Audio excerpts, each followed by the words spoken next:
Okay, good afternoon, everybody. Yet another full house, I like to see.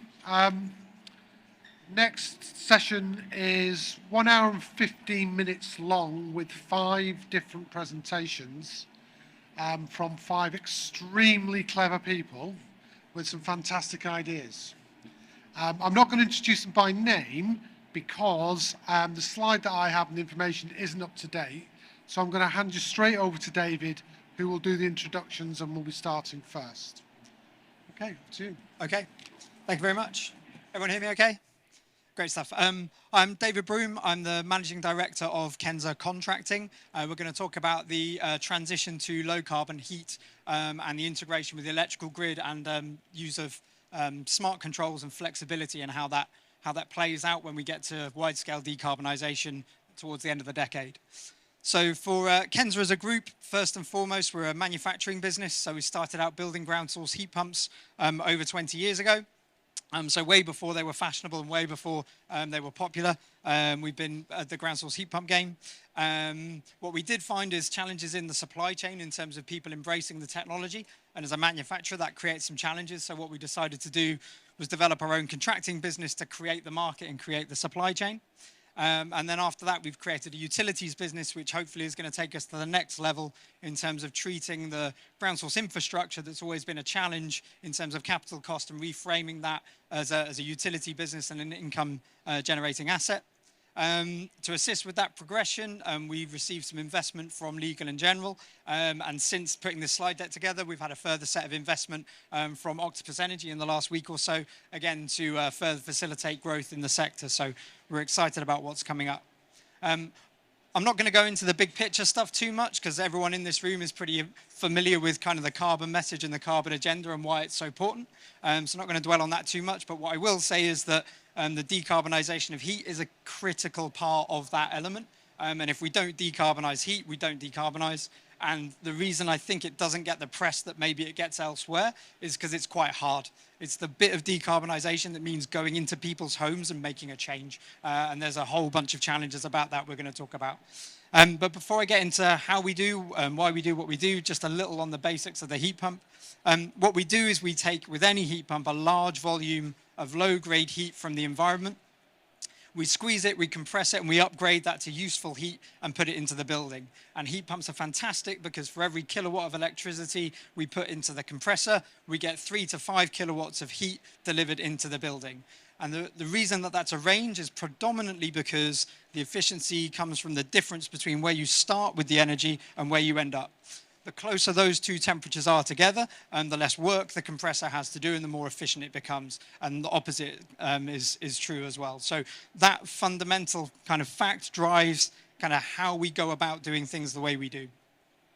So as a manufacturer, what we're all about is, on the manufacturing side, is delivering volume to the sector. And what we found is selling heat pumps one at a time is actually really quite hard work. And what we quite wanted to do is find one person to buy 100 heat pumps or 1,000 heat pumps rather than 1,000 different buying decisions. So we really focused the business on where we could make those influences, which is generally the new build development sector, but also the social housing retrofit sector. And as we go through the decade into the private domestic sector. And one of the ways, the way we've kind of pioneered doing this is shared ground loop technology. And what we do with that is we put a network of boreholes together and then we install an individual heat pump within each dwelling. What that allows us to do compared to the traditional heat networks is zero out all of the system losses. When we take the energy out of the ground, it runs around kind of 4 to 6 degrees through the network before it gets to the heat pump, so we have no system loss. And then the individual heat pump is downstream of the homeowner's electric meter in their home, which means there's no metering and billing to contend with. Basically, you only pay for the energy that you use as you use your heat. And what we can do is specify the heat pump for each individual dwelling specific to the requirement, so specific to the temperature requirement or the ability to do heating and domestic hot water separately. So for that and a whole bunch of reasons, we developed this system architecture around shared ground loops.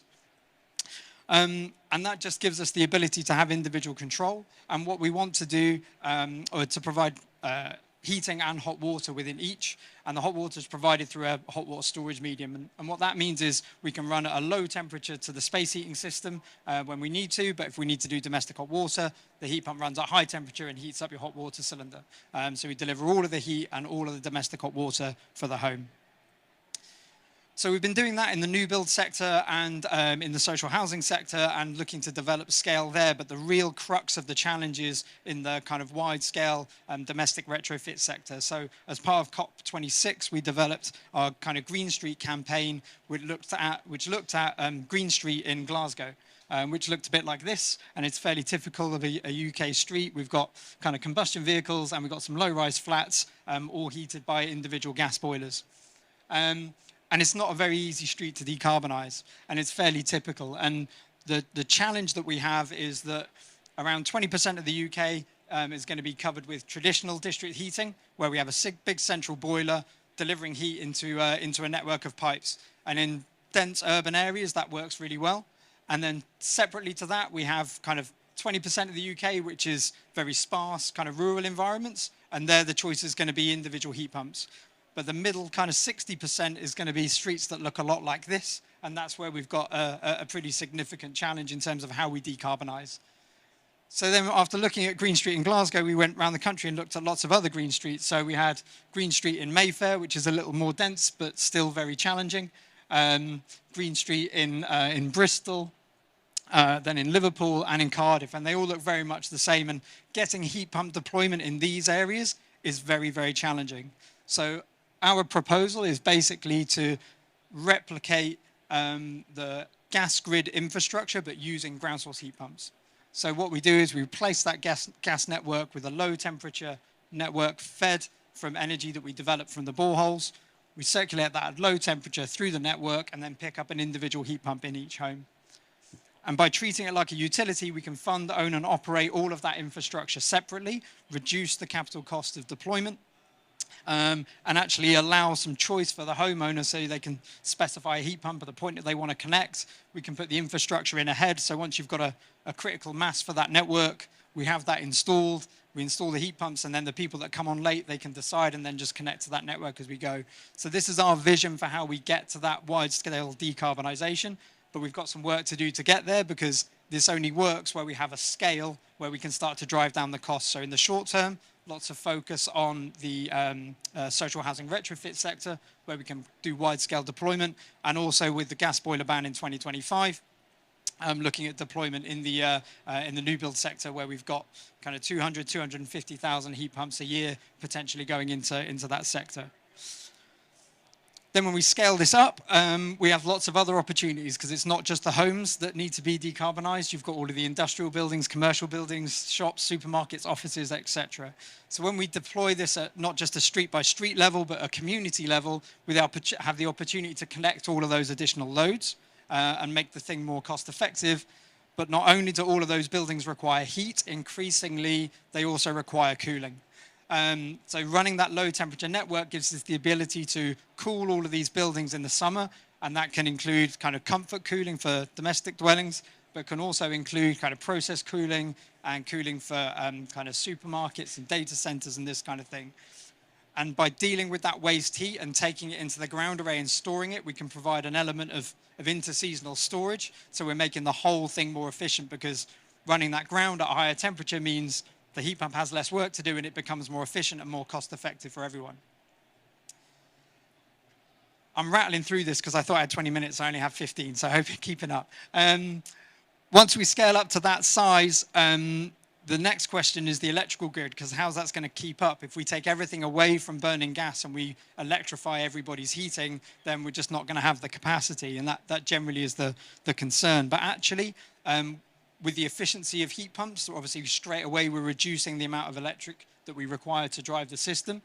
Using ground source heat pumps opposed to air source heat pumps means that we're operating more efficiently, but critically during the cycles where we have kind of cold temperatures and high humidity, we don't have the defrost cycles and the issues around that you get with air source, so we maintain a higher level of efficiency. But what we also have is the ability to shift load.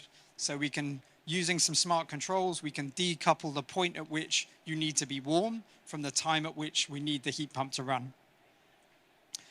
So this is just a snapshot of a study that we've done with Element Energy, which is actually going to be released later on this week. So this is a little bit of a sneak peek preview of this. And we basically charged them to do some modeling around what the whole of the UK would look like if we electrified heat everywhere using a blend of ground source and air source heat pumps.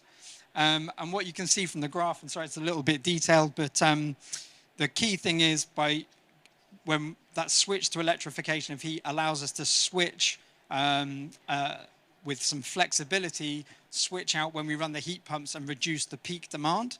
And in reducing the peaks, we reduce the requirements around electrical infrastructure.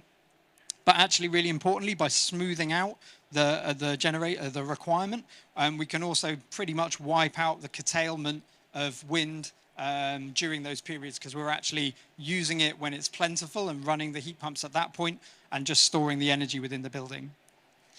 So it's not just theory, we have done this in practice as well. Over the last couple of years, we've been running our Innovate UK funded Oxford Super Hub project. So we had 57 retrofit installations replacing night storage heaters for stonewater housing.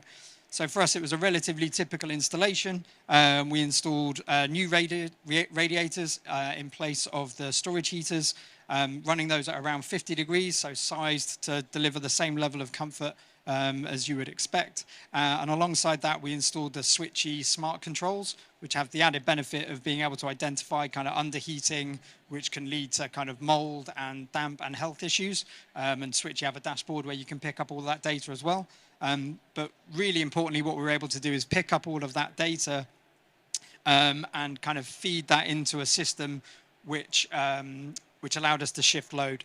So we only used the building fabric, and what the controls allowed us to do was learn the building physics, so how long it takes to heat up and cool down. We then took that in conjunction with the profile required by the homeowner, so they chose when they want to be warm. And then we folded that together with the weather data for the next year, along with the Octopus Agile tariff, and then downloaded a new profile which optimized when the heat pump ran to give the comfort conditions required, but at the lowest possible cost. So we ran a couple of trial periods over the course of the last couple of years, and I'll rattle through this because I'm probably over time. But the outcomes from in terms of the resident engagement were really interesting. So straight away, we had a huge benefit with the ground source heat pump installation as opposed to the previous storage heaters, as we expect. So satisfaction levels with the heating increased significantly. For us, the key one was that understanding how the heating worked didn't actually diminish when we switched them to this kind of load shifting requirement. And we did see a significant reduction in people requiring kind of additional kind of heat, or you need to use blankets to keep warm, which, you know, there are 250,000 social housing residents in the UK in high-rise flats with storage heaters that need to use supplementary heating or rely on blankets or skip meals because they can't afford their heating. So it's a really key point. Obviously, it came up a little at the end, but again, that was driven by increasing in energy costs rather than anything to do with what we're doing with the heat pumps. And these were the findings. So as we expected, we were able to significantly reduce the operating costs for the end users where they had kind of familiar profiles. So we were able to reduce running costs by kind of 40 to 50% using the combination of the ground source heat pump installation and the load shifting. The interesting thing, when you look at properties 5 and 6, well, actually, there were a couple of properties where the running cost increased, which was something that we hadn't anticipated. And this is where we have people working odd shift patterns. So we had a care worker that was irregularly working nights, and then we had a guy that worked 4 days on, 4 days off. And the impact of that kind of irregular shift pattern, basically the algorithm that we'd built just couldn't cope with that level of complexity. So the key learning that kind of came out from that were basically the system definitely works. We're able to load shift and we're able to reduce the impact on the grid through load shifting. We were able to show significant running cost savings to the residents. But what we also have to do is a little bit more work in terms of how the technology works and the algorithms work to be able to do that learning and effectively deploy it, and also work with the energy providers to develop tariffs that are more heat specific, so that we can basically further drive down the running cost of the heat pump during the peak times, and reduce the running costs overall. So that's pretty much everything I needed to rattle through. Bit of a whistle-stop tour, but hopefully that all kind of made sense. And yeah, thanks very much. I got a few questions. Okay. Okay, so first question, what challenges could be encountered when harnessing low-grade heat from data centers and incorporating that into a local district heat network? So the key challenge there is the two load profiles are completely out of sync. So a data center works 24/7, 365 with its output, whereas the heating is on and off through the day and also has a profile through the year where obviously you use a lot more heat in the winter than you do in the summer.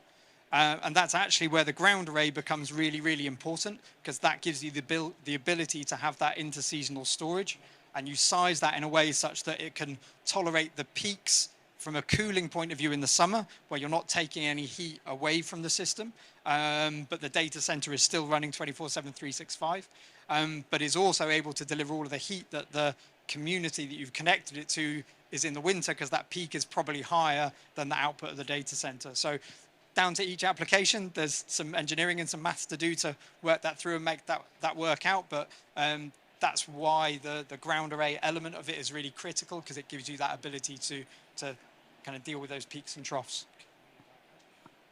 Okay.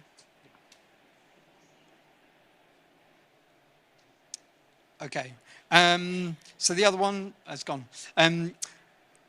Any examples of commercial buildings? So yeah, we predominantly focused on residential up until the last few years, but we have been increasingly working in the non-domestic space over the last few years. We've done a couple of leisure centres, including swimming pools.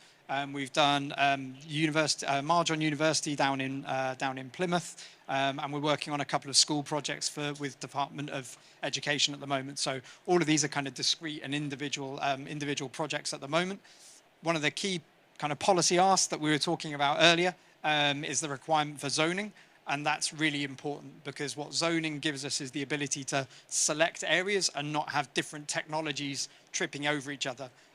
Because we're trying to do this on a scale basis, on a mass basis, having a smattering of air source heat pumps in there, or an overlap with a traditional district heating network, or hydrogen network, don't talk about hydrogen.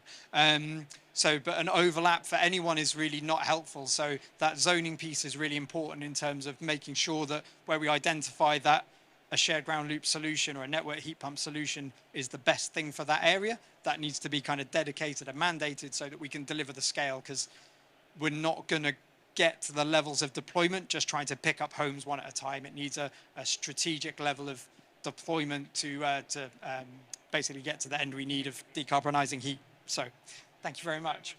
Thank you. Okay, thank you. Who's next?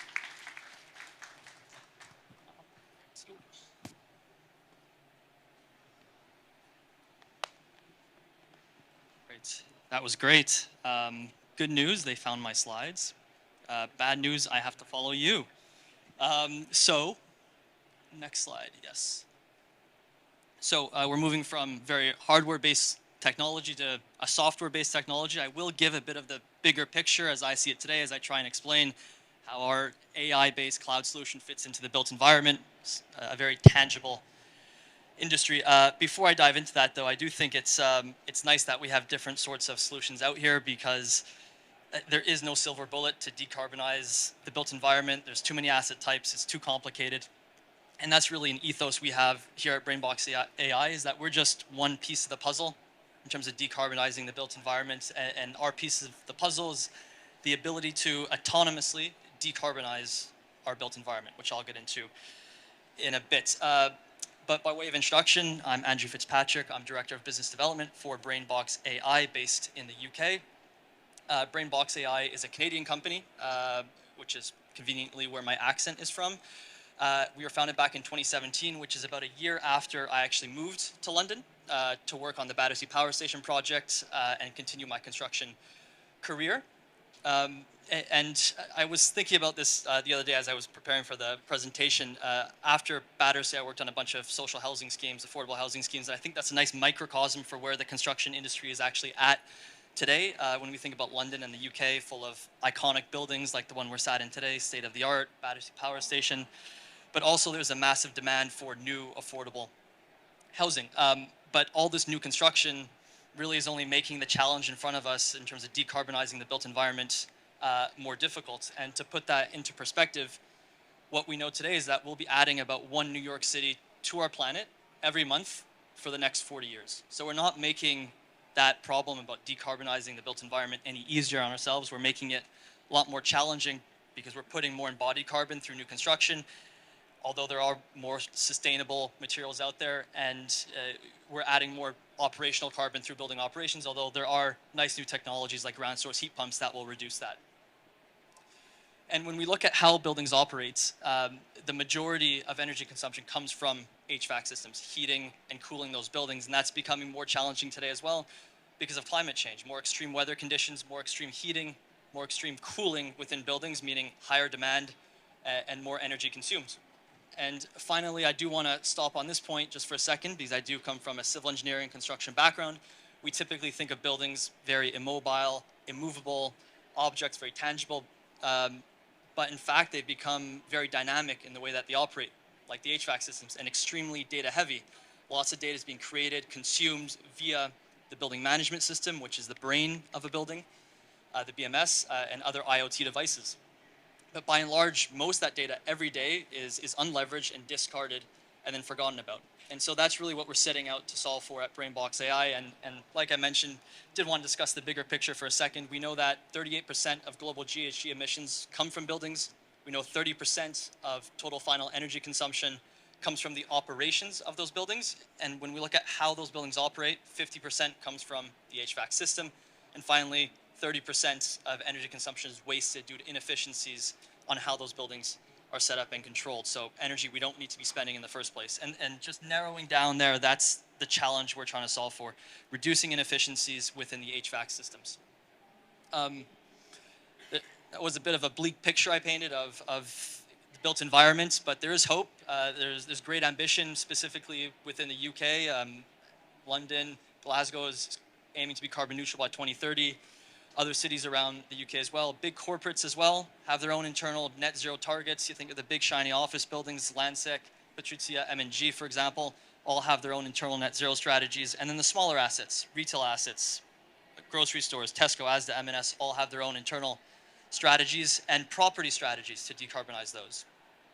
So getting now finally to what we do, we really believe that with that hope, there is opportunity to leverage the untapped potential of how buildings operate today in order to reduce energy consumption, reduce the associated GHG emissions. And we've developed a solution at BrainBox AI to tackle that. We've become market leaders in autonomous decarbonization in order to accelerate companies' net zero journeys.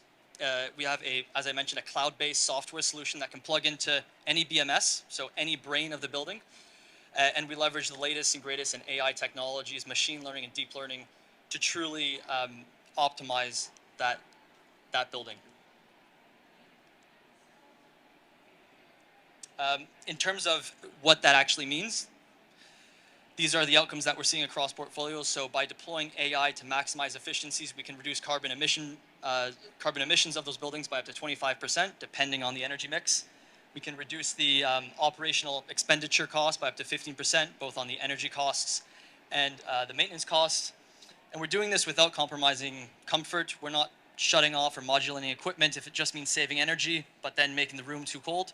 We're only doing this if we can maintain or improve that occupant comfort. And finally, an important point here that I don't stress enough, honestly, is we can extend the useful life of equipment by up to 50%.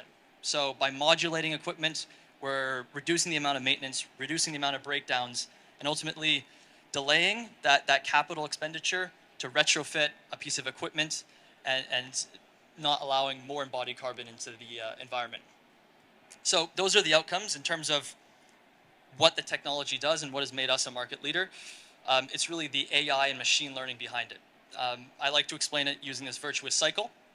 It isn't a chicken and the egg situation. What came first, the learning, predicting, comparing, acting? The first step of any AI solution to make it predictive is that learning phase, to train the AI models. And what we're doing here is we're taking all the internal data from the BMS, from other devices, all that unleveraged discarded data typically, maximizing that, but then we're marrying that up with external big data sets. So weather data, not just is it 20 degrees outside and sunny, we're looking at the position of the sun depending on the time of day, depending on the time of year, the wind velocity, the wind direction, dew points, humidity, in order to build that thermal model. We're also looking at the energy tariff structure, so peak charges, similar to what was just mentioned, carbon intensity of the grid, as well, air quality, occupancy, to build these very powerful AI models that then allow the AI to predict that future zone condition. And that's really the key point here, is no longer is the building reactive in the way that it operates. It's not waiting for a thermostat on the wall to say it's too hot and then push cool air into the room.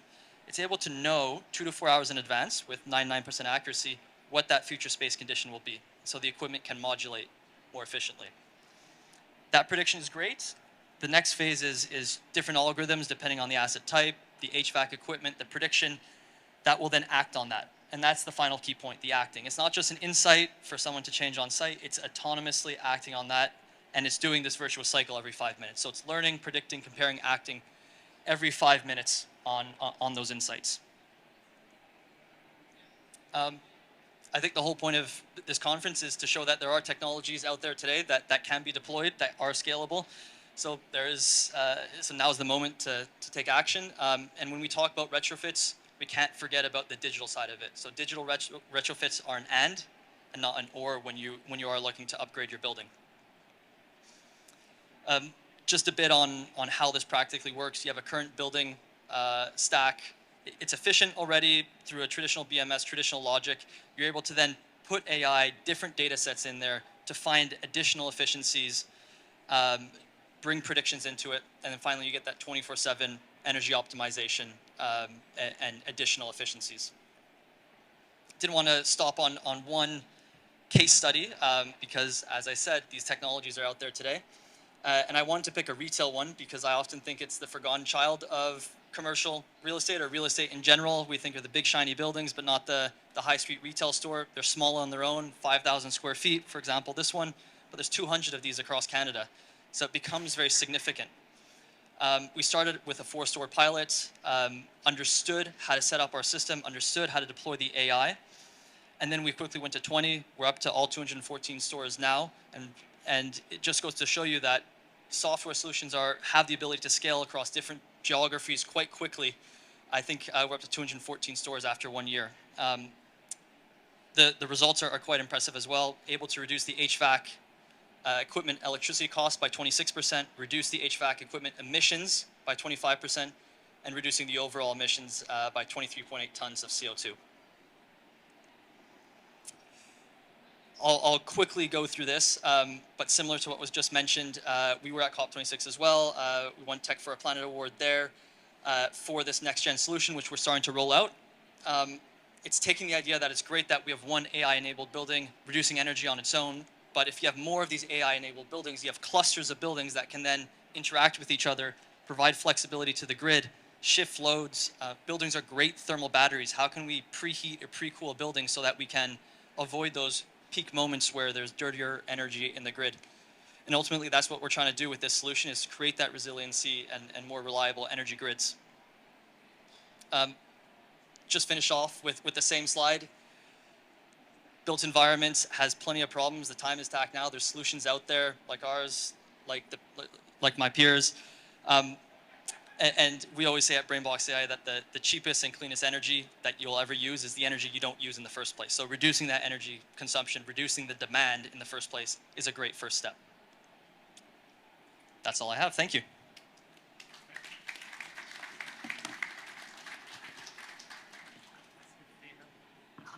Questions?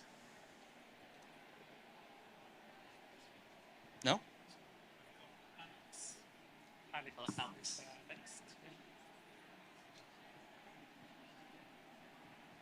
Oh, wait.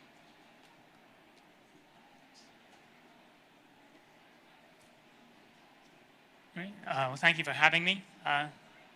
It's a great presentation. So in a similar spirit, I am one of the co-founders of LightFi, and we focus on reducing energy consumption in non-domestic buildings, commercial buildings.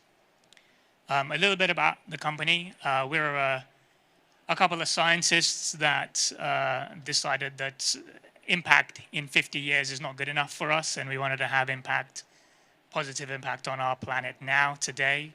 And so we came out of the complex world of science into the even more complex world of building control.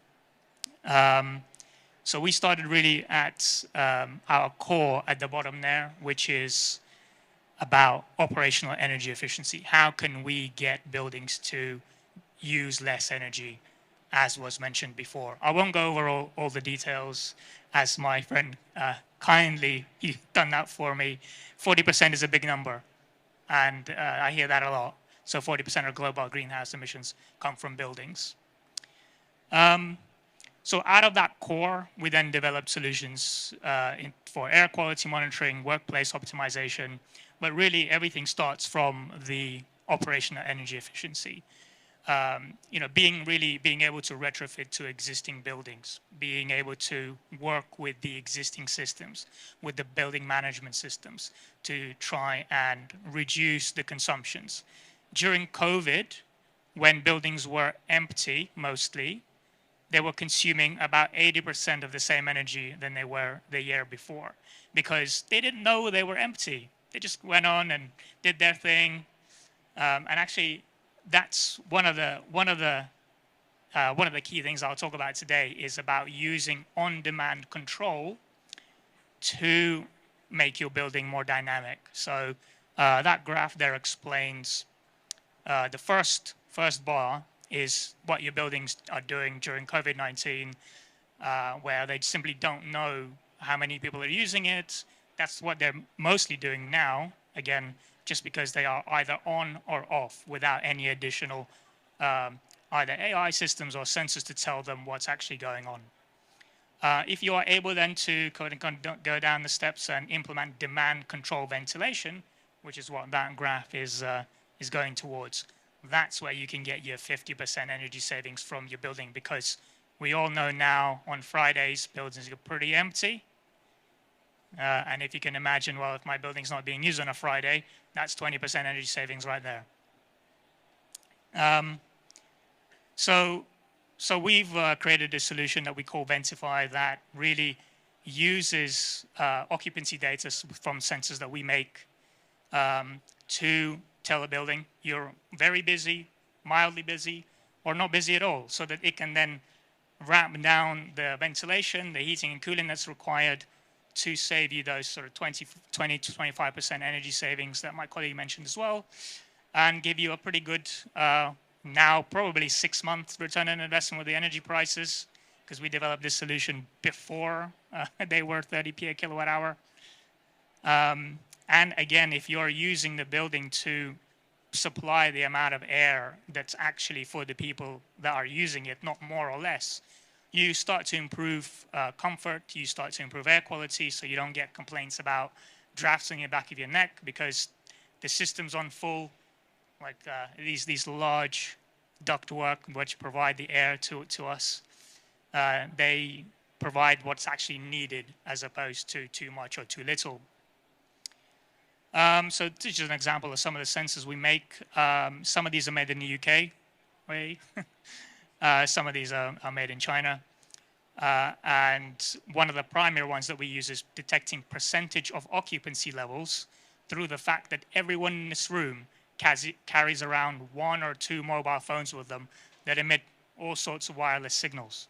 And that gives us a very good proxy for occupancy to then tell a building, actually, this part of the floor is not being used. Let's ramp down the ventilation.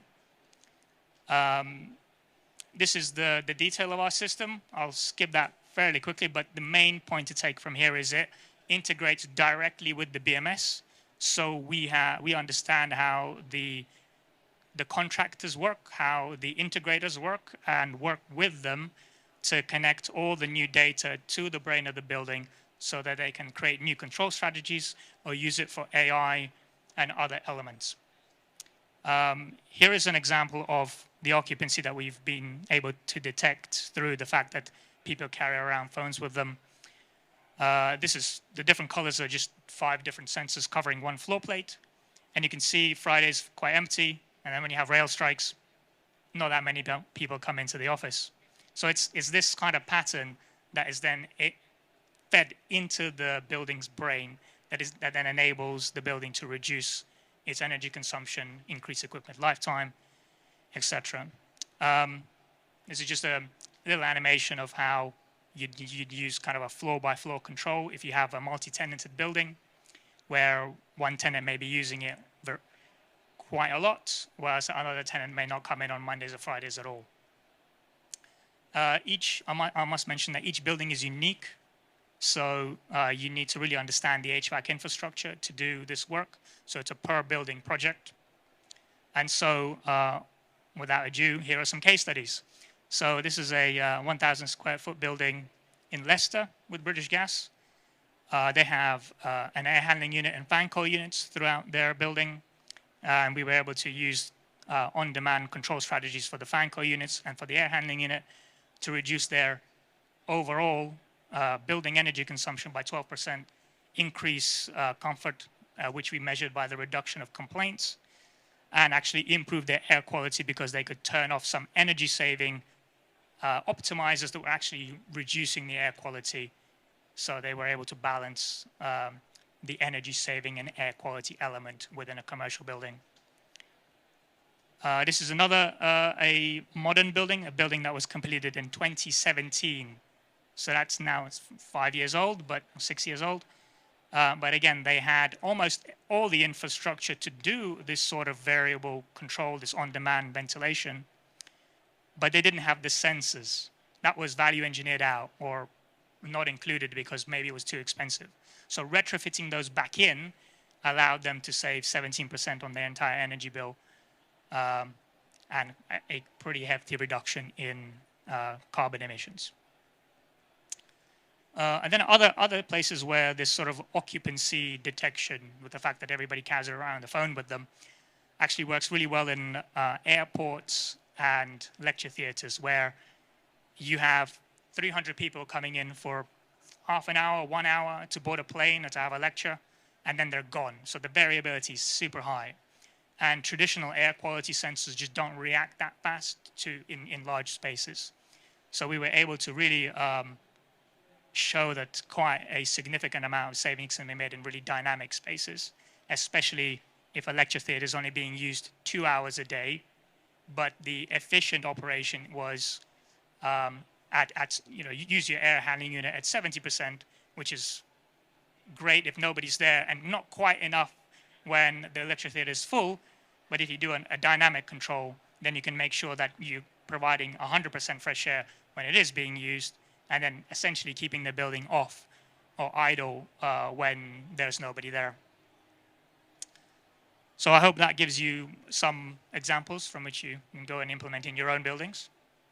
And yeah, if you have any questions, I'm happy to answer them now.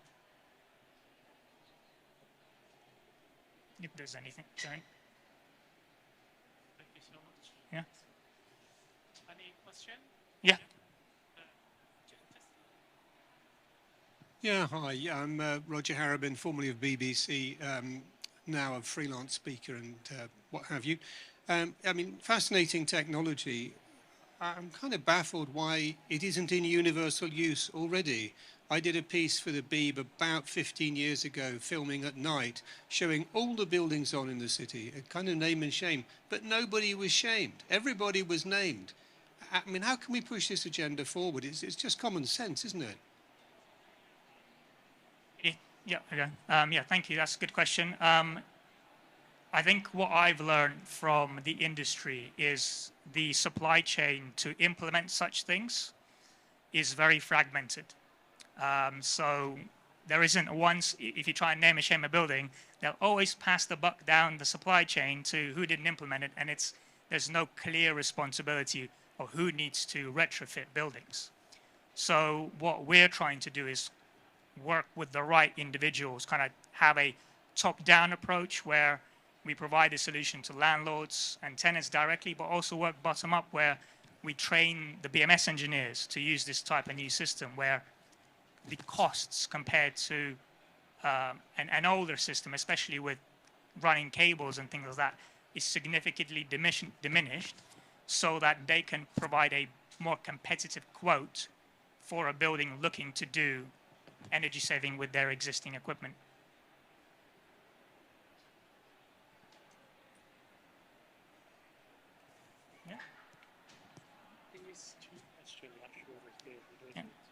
So first question, will on-demand ventilation systems be able to handle the short cycling issues that happen when motors and ventilation, with the motors of the ventilation system?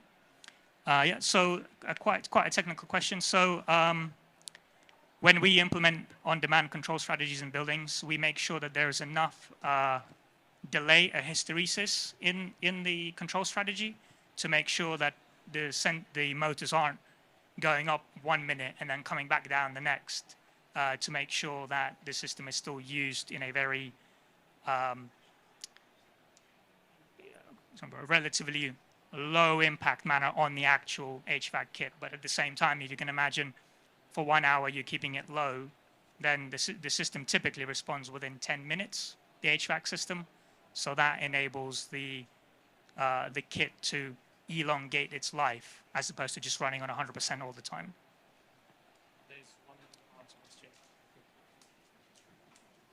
Yeah, and then the last one, do you think smaller businesses would benefit from your technology?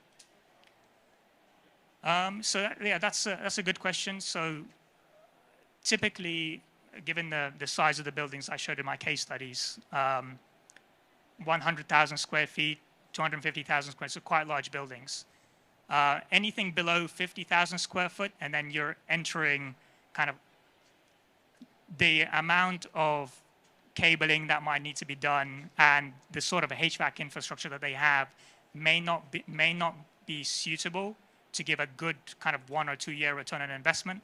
But definitely if a building has mechanical ventilation, then, and if they're kind of willing to, or if we can find partners to support the upfront costs, then definitely having smaller buildings with mechanical ventilation implement a similar solution, I'm all for that. Thank you very much. Thank you.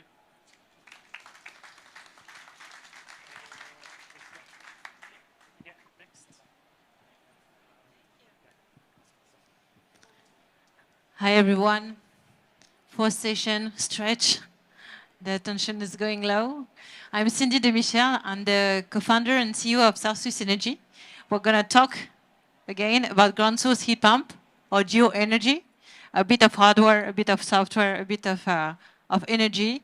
The good thing is our numbers are the same. That's the good news. So HVAC and heating and cooling is 50% of carbon emissions from the building industry. That's what we're here for. And that's why we want to have an impact. Maybe a small story about South Swiss Energy.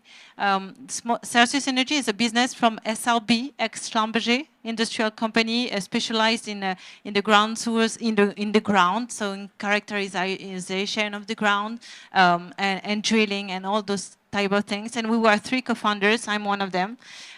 Thinking that with all the technologies, expertise, and know-how, industrial mindset, we could do something in the low carbon world. So that's really the story behind South Swiss Energy. We were 3 plus 1 intern.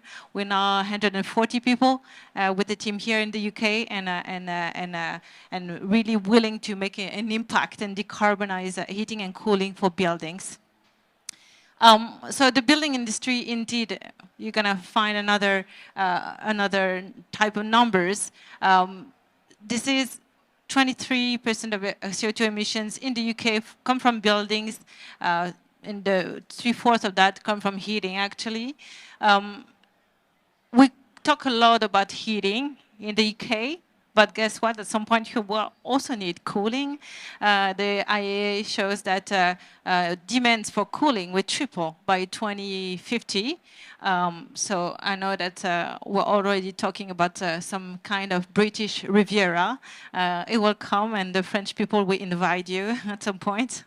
So, and the number you see in the peak box here is 0.3%. This is the amount of geoenergy that is actually used here in the UK to heat and cool buildings. That's just a niche, and you have to understand that probably more than 90% of the land in the UK is compatible with this type of technologies. The ground is compatible, so let's do it.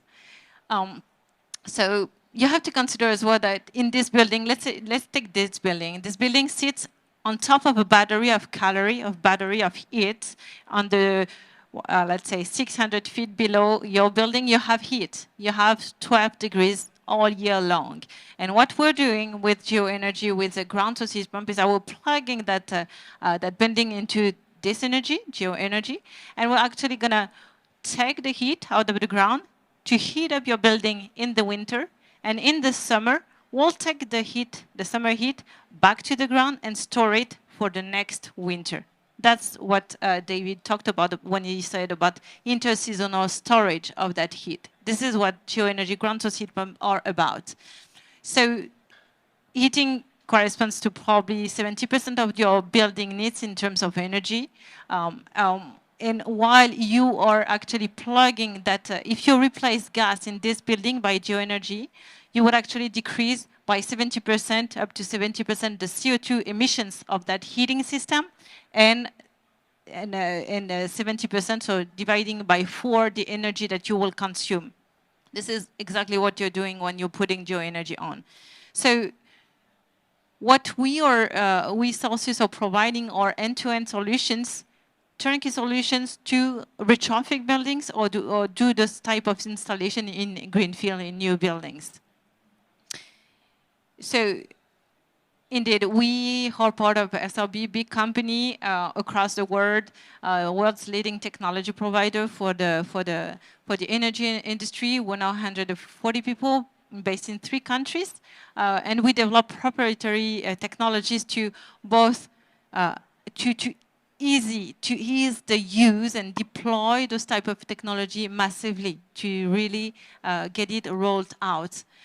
We have internal drilling capacity in some countries, and are partnering up with other people in other countries.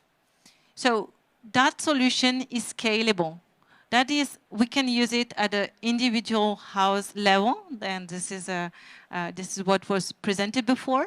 And we, Celsius Energy, are looking at building scales as well as a community scale.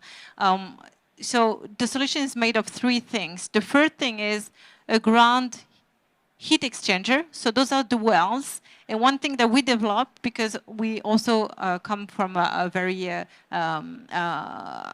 drilling company as well, and an expertise in the underground, instead of putting wells, vertical wells, separated by 30 feet from each other, we would actually make it possible where you do not have lots of real estate, right?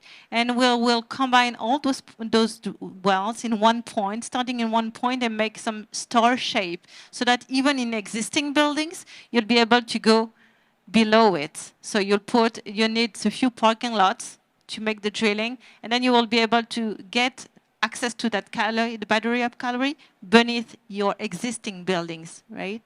So first piece is this ground heat exchanger, star shape, adapted to your urban density and constraint. The second one is a technical room where the heat pump sits, and where you will have all IoT devices and connect, so that you can connect and collect all data real time.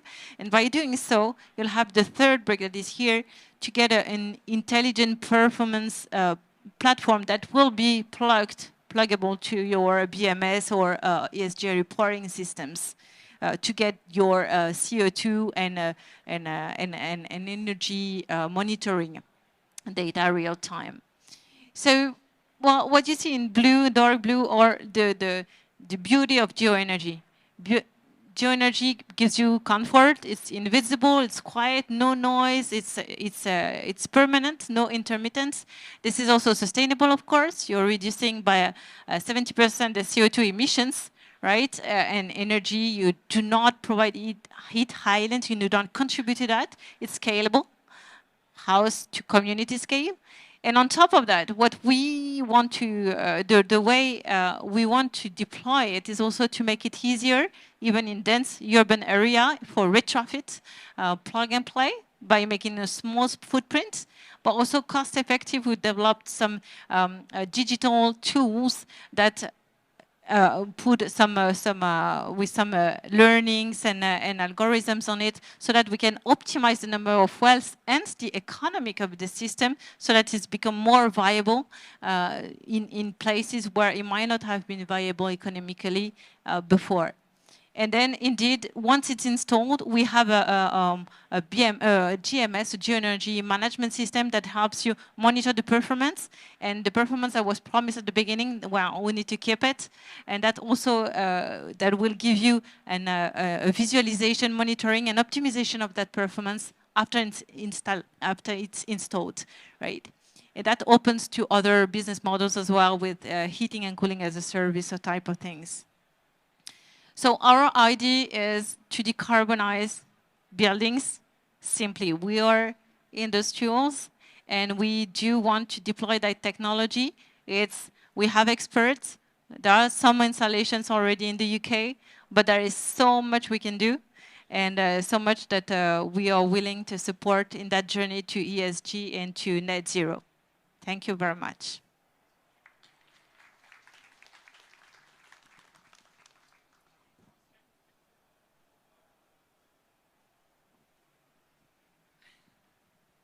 Thank you. So I work for the NHS, so we've got all types of buildings, age and size, etc. And I was wondering, in terms of installing heat pumps, how much work do you need to do to the buildings in terms of improving energy efficiency, maybe improving the fabric, etc.? Yeah, excellent question. We have to think global renovations, right? And usually when we think about global renovation, we think the first step is insulating and of course, improve the efficiency of a building. And then at some point you will change the source of heating, right?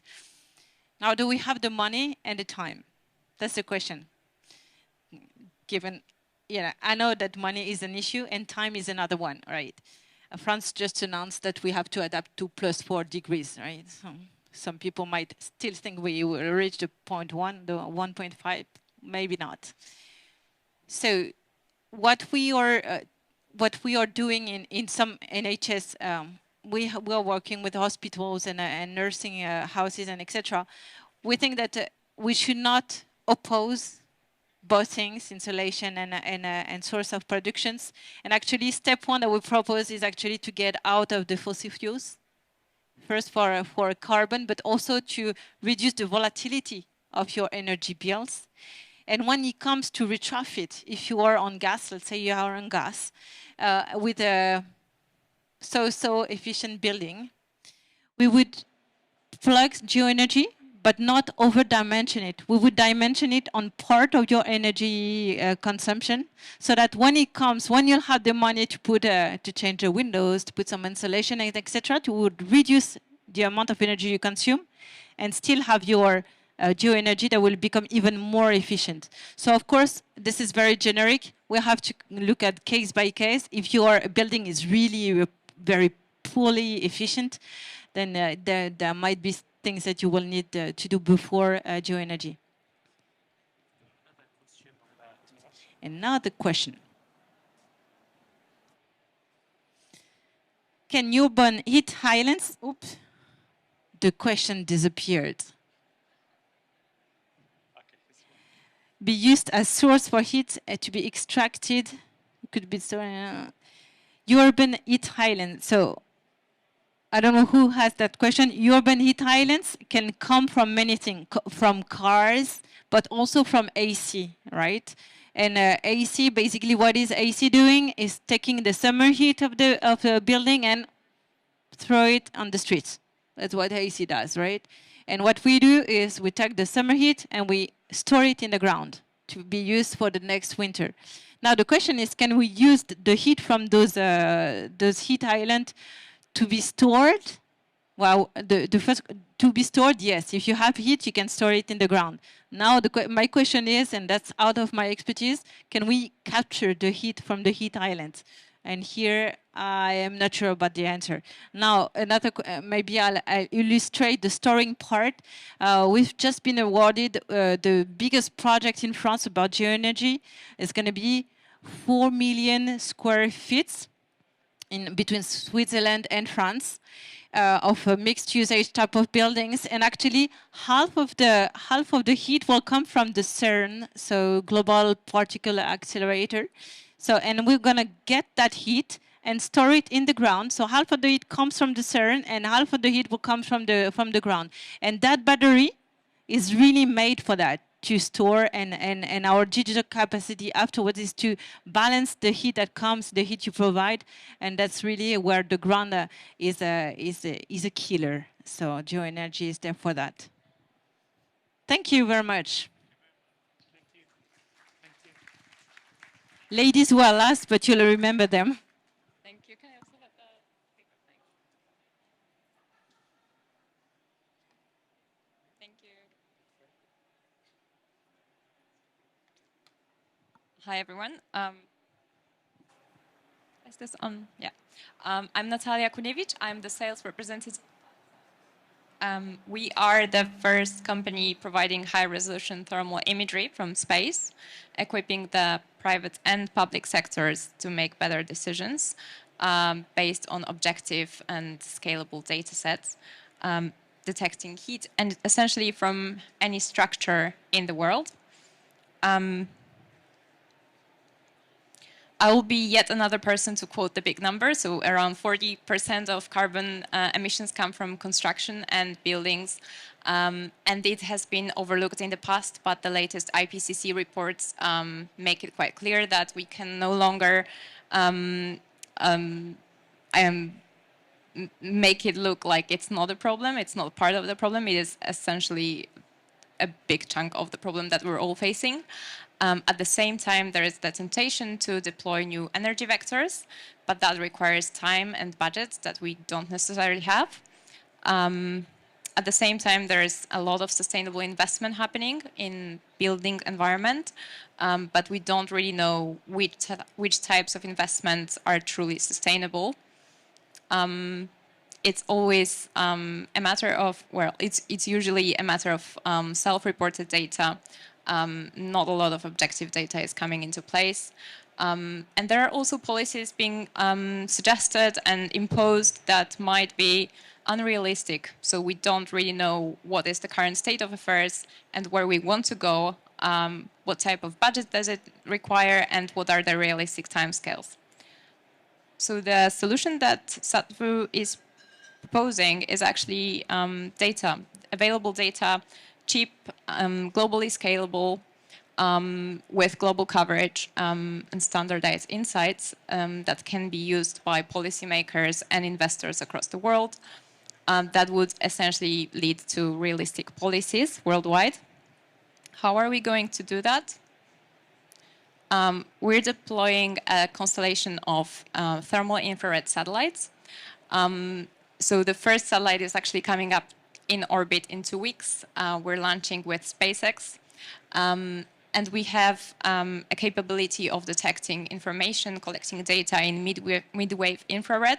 So that's between 3.4 to 5 micrometers. We can monitor assets at any point of day or night. And we can look at energy emissions from structures, buildings, anything that's not moving. So here you can see an example of how our data set compares to what is currently available in the market. 100-meter resolution is provided by Landsat. And this is also why that type of solution is not yet applied to the building environment. This is too coarse to capture the energy efficiency of buildings. At the same time, there are many use cases that we're looking at apart from the building environment. As you can see in the example, we're able to detect the thermal spill, the thermal pollution happening over there. There is temperature difference between water that's discharged to the stream. This is regulated in some countries, and there are serious penalties for doing that. We can provide a type of binary detection, so we can monitor industrial activity, we can verify whether a facility is operating or not based on whether it's hot or cold. And there are also some circles around there, and these are potentially LNG or LPG tanks. With our data, we can assess the fill level of those. That data, thermal data applied to the building environment, can help answer a lot of questions, including but not limited to what makes buildings more prone to heat loss, which buildings are the worst offenders in a city or municipality, what are the other correlations? So potentially, given data on energy poverty or other socioeconomic conditions, we can identify other issues within a city. And then finally, when we take an image before a retrofitting program and after that, we can indicate what is the temperature value that that program has brought, and potentially even give an indication of the monetary value of a product. So with our data, this is how we see our users applying it to the buildings. It's an example of how thermal footprint of a rooftop can be allocated to a structure and then ranked according to its performance on a city level.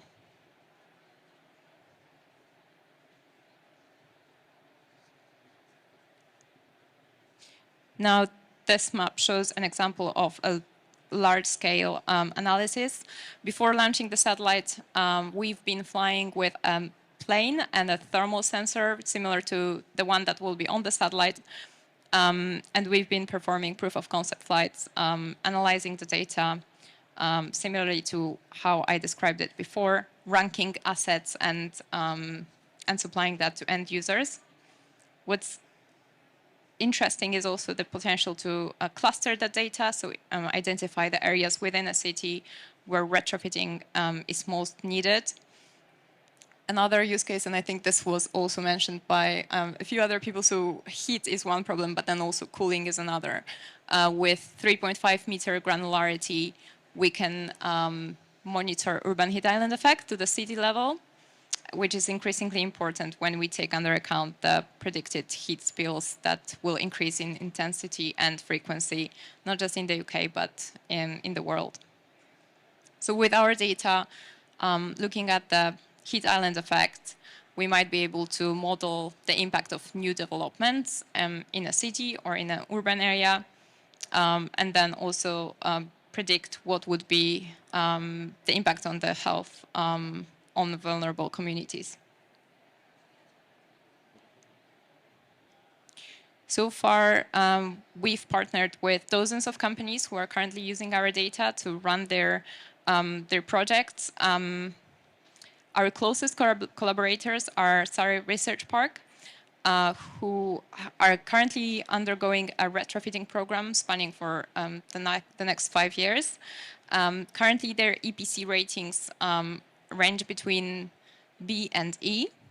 So with our thermal surveys, thermal analysis, energy consumption analysis, and modeling of different types of adjustments that can be implemented, we will be helping them make better decisions. We're also assisting University of Glasgow, who are looking at the retrofitting impact, but also urban heat island effect in the city. And then finally, we've partnered with MCS Charitable Foundation, which is a certification body and a strong facilitator of decarbonising technologies in the UK. They have funded our latest flight campaign over Leeds. And in the words of Dr. Richard Maxwell Baldwin, who said that with 19 million homes in the UK urgently needing upgrades to be fit for the future, we need detailed data on building conditions on a massive scale. So this is what Satellite View is going to propose. The end user would be Leeds City Council. And here we also have a quote stressing the importance of that data usability at the city level and potential to unlocking additional investment in energy efficiency measures. So what's the benefit of using satellite data or Earth observation data for assessing the thermal performance of buildings? First of all, we're coming up with a standardized metric, a standardized uniform data set that can be scaled across geographies.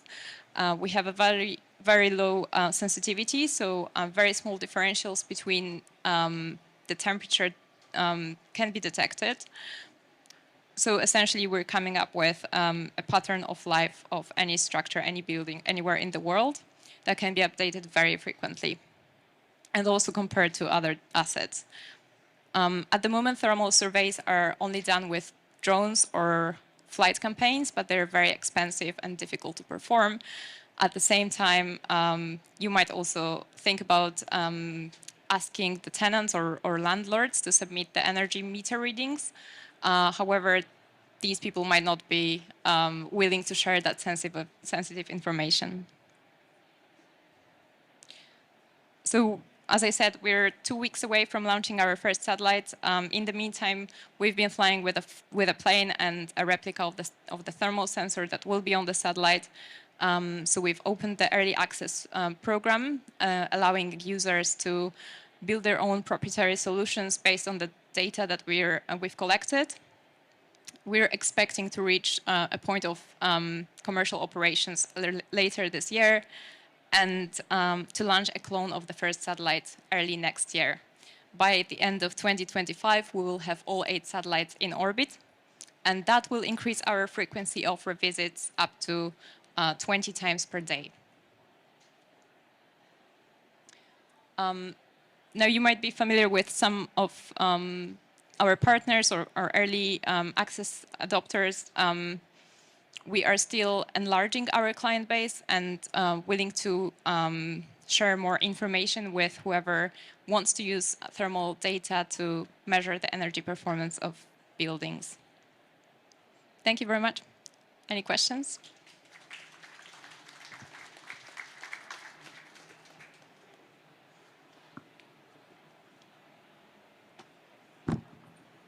Right, so, okay, cool.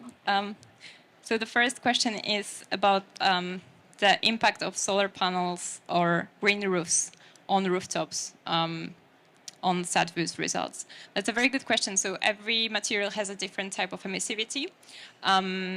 So it's a property of a material to reflect energy. And yes, that would be having an impact. We don't know what kind of impact that would be, but at the same time, we're taking imagery at night when we monitor buildings. So I'm sure that this will be looked at in details when the satellite is launched, and we'll be comparing different types of rooftops, and we'll be better able to answer that question. Another question is about moving vehicles and how they would affect the data accuracy. So I wouldn't say that it would have an impact. So 1 pixel of our imagery corresponds to 3.5 meter in real world, whereas vehicles are much smaller than that. So they wouldn't be captured with our sensor. Is gathering tenants' energy consumption data by landlords without their consent compliant with GDPR regulations? So this is not something that we're planning to do. We are only taking images at 3.5 meter thermal resolution, and there is no concerns about from the GDPR point of view about that. Yes. Do you have a question? Yep.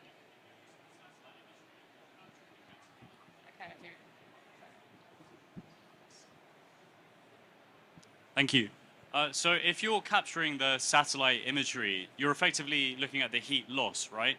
But if you want to be effective in the way that you're targeting the retrofit measures, don't you need to look at the underlying heat consumption as well? And if so, how do you plan to go about doing that? Yes, so this is why we're looking for partners who would have access to that data, so we can find a correlation between energy consumption and the heat loss from buildings. Yeah. Thank you very much. Any other questions? Okay. Thank you very much. Thank you so much.